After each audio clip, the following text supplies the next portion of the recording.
Boa parte, bom dia, Bom dia, loirão. Como estamos? Bueno, 2-0 pra nós, fia. Fora os ameaços, hein? Esse som também, eu vou te falar, hein, pai? Que saudade que eu tava, hein, pai? Ó. É pra você, bebê. Olha, voltou pro Brasil e o São Paulo voltou a vencer agora pela Copa do Brasil. Fez 2-0 pra cima do Goiás. Muitos já esperavam uma vitória do tricolor paulista, tá na Série A, mas o jogo foi bem fechado, o Goiás ali segurando. Até que o São Paulo resolveu a parada e teve uma expulsão, que pra muitos é polêmica, pra outros não. A gente vai contar essa história e depois você vai comentar. Bem-vindo, bebê! Ei, então juntar nós dois. Nesta fase da Copa do Brasil não tem essa de poupar jogadores, como aconteceu contra o Águia de Marabá. Ao contrário, Arboleda, Ferreirinha e Luciano voltaram ao time titular, assim como Rafinha. Sem contar o Lucas, que cumpriu suspensão no Brasileirão. O Goiás, que não vive grande momento na Série B, chegou chegando. Thiago Galhardo marcou aos 2 minutos no rebote de Rafael, mas ele estava impedido. Depois disso, as ações foram comandadas pelo atual campeão da Copa do Brasil. Mas o time tinha dificuldades para ser produtivo. Jogando em casa, o gol não saía. Aos 34 minutos, as coisas poderiam mudar. Após esta falta cometida por Marcão Silva, que tinha voltado ao time em Luciano, cartão amarelo. Mas o VAR chamou e a cor da punição mudou. A meu ver, uma falta temerária, com excesso de força, mas quando vai ali para o recurso do VAR, acaba observando o lance em câmera lenta, acaba que o lance fica com proporção e excesso de força, entendeu? Mas é a interpretação do árbitro. Não tem o que falar, não tem o que julgar dele, a interpretação dele. Aí tudo melhorou. O gol era questão de tempo, certo? Vejam só, Wellington cruzou para Lucas. Não deu. Calma. Ah, ótima finalização de Luciano, mas por pouco.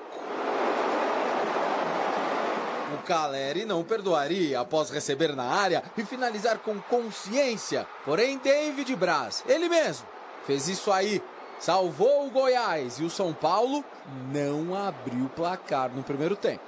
Senhoras e senhores, sim, o gol era questão de tempo. Paciência, pô.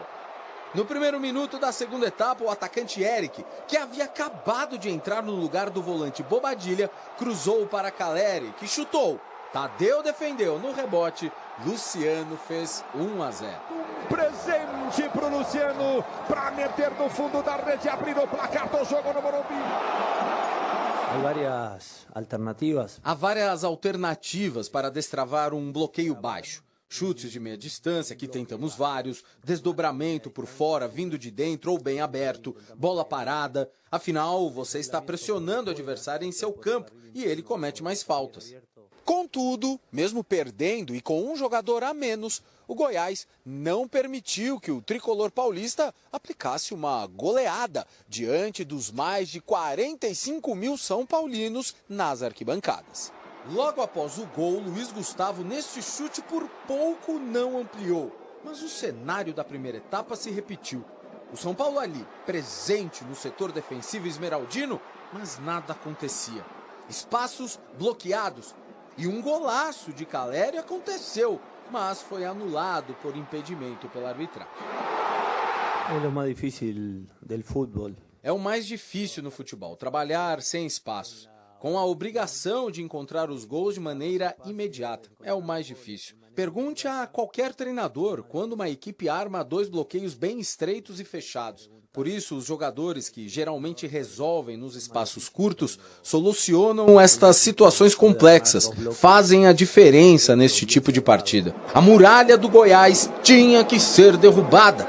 E o segundo gol, agora sim podemos falar, era questão de tempo também. Tadeu espalmou o chute de Luiz Gustavo e na sobra, Caleri ampliou.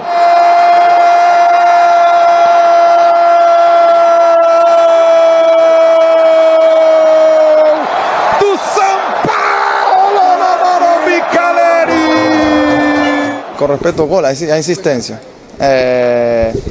Es bonito siempre hacer gol. Hoy tuve varias oportunidades mas gol sempre é gol. E o time insistiu muito em tentar ir por fora, tirar cruzamentos ou ir por fora e tentar buscar no facão de algum jogador para tentar terminar a jogada. Deu certo, a gente fez 2 gols. Teve a questão do Caleri ali também, eu acho que a expulsão do Marcão foi importante, porque ele foi um pouco mais violento ali, mas o Caleri também deixou o braço, foi uma jogada que o Sander tomou uma cotovelada, poderia ter igualado um pouco mais. Então, é ter calma, ter tranquilidade, ainda a gente tem o jogo, a gente sabe o quanto é difícil, mas na nossa casa nós somos muito fortes, vamos levar esse jogo para lá, para a gente poder buscar essa classificação. E esta vitória, Luiz Ubeldia fez questão de dedicar a 2 jogadores. Encerramos então com o técnico Luiz Ubeldia. Una cosa, quiero agradecer, dedicarle el triunfo a Pablo Maia y a Alisson. Só uma coisa, quero dedicar a vitória a Pablo Maia e Alisson, que são 2 jogadores super importantes. A equipe sente falta deles, querem seu bem e merecem ser recordados, porque não é fácil estar machucado, principalmente no futebol brasileiro, que os jogos vão passando e parece que é algo eterno a eles. Pero que sepan que nosotros siempre estamos pendientes de ellos y este triunfo dedicado a los dos. Bom, vamos então ao lance mais polêmico da partida. Aos 34 minutos do primeiro tempo, o Marcão, num primeiro momento, recebe um cartão amarelo por uma pesada, uma solada. Não foi solada porque foi com a lateral, não é, da chuteira. Mas, enfim, nesse lance, o Jonathan Pinheiro, árbitro da partida, dá o cartão amarelo. O VAR recomenda a revisão e aí ele volta com o cartão vermelho. Para você, a decisão foi correta? Para mim foi correta, Loirão. E te falo mais, a gente, ouvindo ali a declaração do David Braz, jogador extremamente experiente, já há muito tempo atuando no futebol brasileiro, passou por diversos bons clubes do futebol brasileiro, ele fala, o Marcão sempre foi um cara que chegou firme, né? Um jogador de meio de campo, que defende bem, que normalmente ele vai para a bola dividida com muita vontade, que é da característica de um volante, mas ele passa da linha, né? Esse chute que ele o início da jogada, quando ele tenta dividir a bola, chutar a bola, até aí pra mim normal. Só que aí ele passa da conta, né? A perna dele o pé dele vai no rosto do Luciano. Pra mim o árbitro foi bem. No momento, de repente, ele não conseguiu enxergar. Até a gente estava conversando aqui, o Luciano é um cara que valoriza muito qualquer tipo de contato dentro do campo. Então a arbitragem deve ficar muito esperta quando o Luciano está envolvido em qualquer jogada. Por isso que teve a interferência do VAR. E pra mim o cartão vermelho foi correto. Agora, só um detalhe. Geralmente, quando o Luciano, ele gosta de valorizar no sentido de exagerar e até simular. Já ganhou cartões por isso. Então, o árbitro, num primeiro momento, olha e dá um amarelo, uma chegada muito dura, muito forte. Ontem, eu ouvi o Sálvio, que várias vezes vem aqui no Jogo Aberto, participa aqui na Band dos programas. O Sálvio disse que, como ele chegou com a lateral do pé e na lateral do rosto, esse contato era para amarelo, na opinião dele, Sálvio. E eu fico até desconfortável para discordar dele, mas eu vejo como uma entrada temerária completamente, não só porque pegou no rosto, mas levanta demais o pé e aí acerta o adversário, e para mim o vermelho foi bem aplicado. E, Loirão, esse tipo de jogada, quando o jogador vem e dá esse bicão na bola, ele tem o tempo, depois desse contato com a bola ou numa bola dividida com o jogador, de diminuir esse movimento. E ele não diminui o movimento, ele continua subindo com o pé no rosto do Luciano, por isso que o cartão vermelho para mim foi correto. Só que quando você tem um lance assim, acontece qualquer outra coisa na partida e os jogadores do outro lado também reclamam. O Caleri, que acabou levando o cartão amarelo, ele deu uma espécie de cotovelada, não sei se dá para dizer assim, no Sander, e recebeu o cartão amarelo por isso. Já o Goiás gostaria que esse cartão fosse vermelho. Então, Leirão, assim, eu vendo essa imagem, eu não vi outra imagem se o cotovelo do Caleri realmente toca no rosto do adversário.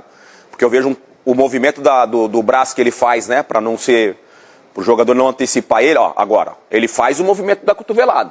Agora, eu não sei se esse cotovelo chegou a tocar no rosto do adversário.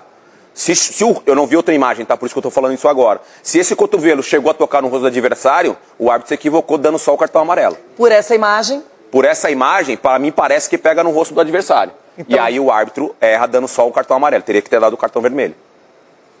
Ó, o lance de novo, ó. Agora, ó, tá vendo? Ele faz o movimento. Ele não faz o movimento com o braço no alto, ele faz o movimento aqui, ó. Agora, ele querendo se desvencilhar porque ele tá com o domínio da bola, tá na frente. Por que ele faria uma coisa dessa? Seria por maldade? Não. Então eu não consigo ver muito, pro Caleri, eu não vejo muita vantagem em fazer isso. Porque ele já tá com a bola, dominada, tá na frente do adversário, tá tentando sair. Então eu acho que o árbitro levou em consideração talvez essa posição, não sei. Assim, o critério da arbitragem nesse tipo... Há controvérsias, mas o critério da arbitragem nesse tipo de lance, quando é a mão no rosto, a gente vê direto o árbitro dando cartão amarelo e às vezes o jogador até acaba simulando, porque a bola, às vezes o braço bate, a mão bate no peito, às vezes no pescoço, o cara leva a mão pro rosto e aí acaba tomando o cartão amarelo. Então volto a falar aqui, eu não vi uma outra imagem, se o cotovelo, né, o gatilho, quando ele faz o movimento, toca no rosto do adversário. Porque se esse movimento, por mais que ele não tenha tido a intenção, toca no rosto, o árbitro se equivocou só com o cartão amarelo. Normalmente eles estão marcando isso, né? Quando você tem esse contato através do cotovelo no rosto do adversário, tem sido um lance até para cartão vermelho. É uma tendência que a gente vê na arbitragem, principalmente no Campeonato Brasileiro esse ano. Agora, quero falar do jogo porque antes da expulsão do Marcão, o Goiás já estava super fechado, uma linha de 5 ali bem definida. Mais do que isso, a gente viu que o Galhardo conseguiu até fazer um gol bem anulado, mas o São Paulo não tinha muito espaço, não estava conseguindo vencer essa defesa do time adversário. E aí depois, com um homem a menos, claro que facilitou, tanto que o Subeldia, esperto, começa o segundo tempo tirando o Bobadilla para colocar o Eric, que participou do primeiro gol. E aí você tem que aplaudir, porque aí é a leitura do treinador, porque muitas vezes o adversário, quando fica com o jogador a menos, o treinador não tem a ousadia ou a coragem de abrir mão de um volante que não vinha jogando bem o Bobadilla, mesmo com a igualdade numérica, e aí ele coloca o Eric. Aí o Eric consegue dar um pouquinho mais de amplitude no jogo, o São Paulo começa a ter um pouquinho mais de dinâmica, mais espaço. O São Paulo no primeiro tempo ele foi superior, teve algumas oportunidades, mas devido a esse bom sistema defensivo do time do Goiás, que justo, né, até porque você tem a possibilidade de decidir em casa, então você 0-0, 1-0 até quando o São Paulo faz o gol, o Goiás continuou se defendendo, mas o São Paulo foi muito bem, principalmente no segundo tempo, com a entrada do Eric. E é legal quando o Caleri e o Luciano estão naquele dia, ou nesse caso noite, inspirada, porque primeiro o Caleri chuta, o Tadeu espalma e o Luciano abre o placar. E depois, aí quando se define o 2-0, quem chuta, o Caleri vai lá, a bola chuta, o Luiz Gustavo chuta e o Caleri pega esse rebote. Então a gente vê que os dois artilheiros marcando é importante para o São Paulo. Isso dá mais confiança para o time. Muito mais confiança e vamos ser justos, né, Loirão? A gente estava conversando aqui das atuações do Luiz Gustavo. Depois da ausência principalmente do Alisson, que era o grande jogador desse meio de campo, a cada jogo ele está se dedicando mais, está se adaptando mais, chegando mais na intermediária, finalizando e ontem mais uma vez fez um bom jogo. Concordo, tem se destacado mesmo, tá se doando para o time. Agora, vamos falar de Botafogo 1.